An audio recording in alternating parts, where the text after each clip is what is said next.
The home of the personal assistant to the Honorable Kyagulanyi Ssentamu was raided by UPDF officers. UPDF, because they were in uniform, and one of them identified himself with an ID as SFC. They were looking for this gentleman. It's called Naja Sheriff. They didn't find him there. I'm told they're also looking for the Honorable Kyagulanyi. Obviously, he was not there. And they picked up the wife to this gentleman called Natabi Fauzia. That was Thursday last week. The home was left abandoned. The little children, their mother was taken away. Up to now, Honorable Speaker, we don't know where this young lady is. This is wrong. You see, we keep telling government, if you are interested in anybody in this country, the law is at your expansive availability. Do summon people. But when you go and you pick up people, and you don't take them to gazetted detention facilities, it's a problem. And this cuts across. Honorable Speaker, we were here when one of our colleagues, the Honorable Paul Akamba, who belongs to the NRM, was equally abducted. And for days, his family didn't know, lawyers did not know. This is wrong. Forget that it is happening to NUP. It can happen to anybody else, like it happened to the Honorable Paul Akamba. So we must set these standards because the laws are passed here. If you're interested in somebody, summon them.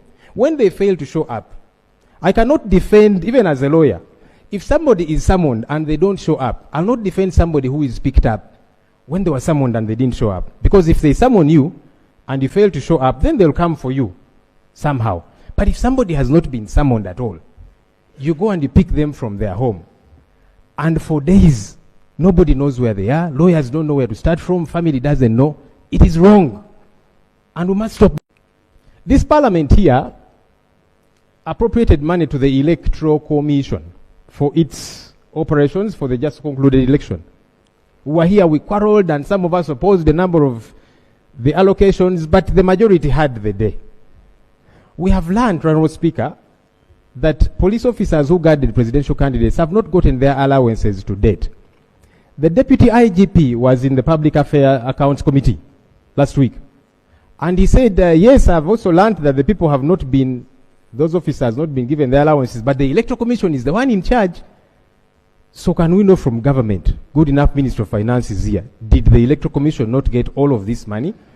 Because they delivered on their duty, they should be paid. If anything, what we see nowadays is they are being hounded, they are being arrested, they have been dismissed from the police force, specifically those who are guarding the Honorable Kyagulanyi Ssentamu. For what? Doing their job.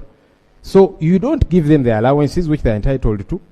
Then you arrest them, then you're dismissing them from the force. It is wrong. When people have worked, they need to be paid. And that money was passed here, right, Honorable Speaker? So I think it is important that we get to understand from government what happened.